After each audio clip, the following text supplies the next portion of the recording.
Hi friends, मेरा नाम doctor Sandeep Singh है। आज की वीडियो में हम बात करेंगे एसीएल इंजरी के बारे में।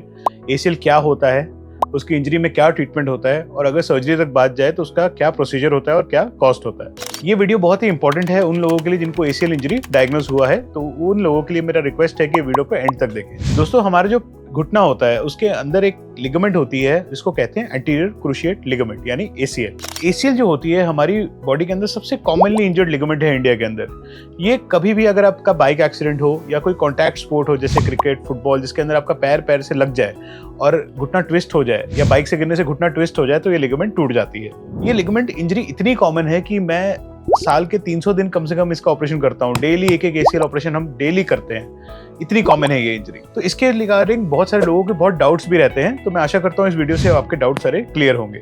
अगर हम सोचें कि कैसे पता चलेगा कि हमें एसीएल इंजरी हुई है, दोस्तों जब भी किसी को एसीएल इंजरी होती है तो घुटने के अंदर एक पॉपिंग साउंड या टक करके साउंड आता है। उसके साथ के अंदर नी के अंदर स्वेलिंग होती है और आपको तुरंत ही चलने फिरने में दिक्कत हो जाती है। अगर आपको ऐसा कभी हुआ है तो आपको अपनी एमआरआई करानी चाहिए और एमआरआई के अंदर अपनी एसीएल को देखना चाहिए। जब हम एमआरआई कराते हैं तो एसीएल को 3 पार्ट्स में ग्रेड करते हैं इंजरी को, 1, 2 और 3।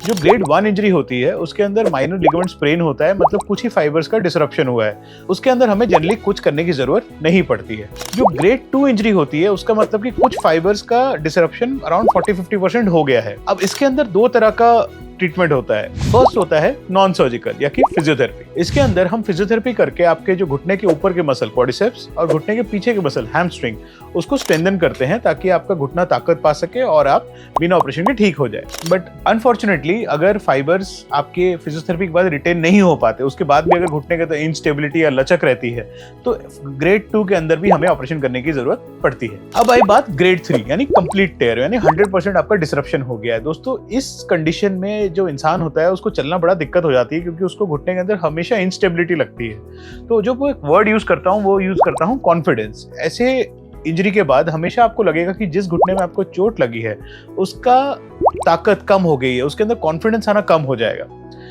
ग्रेड 3 के अंदर जो ट्रीटमेंट होता है इज ऑलवेज सर्जिकल, इसका और कोई उपाय नहीं है। तो अगर कंप्लीट टेयर है तो हमको तुरंत ही इसके बारे में सर्जिकली सोचना चाहिए।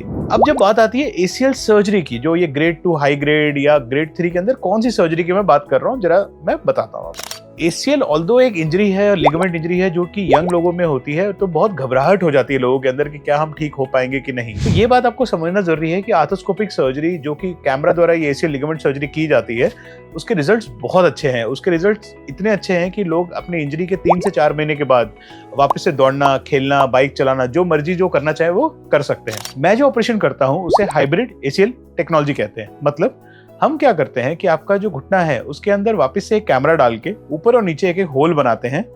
मैं जो होल बनाता हूँ वो इस तरह से बनाता हूँ कि आपकी लिगामेंट मोटी बनाया जाए, 8 या 9 मिलीमीटर की मिनिमम बनाई जाए ताकि आपको पूर्ण वापस से एसीएल इंजरी ना हो।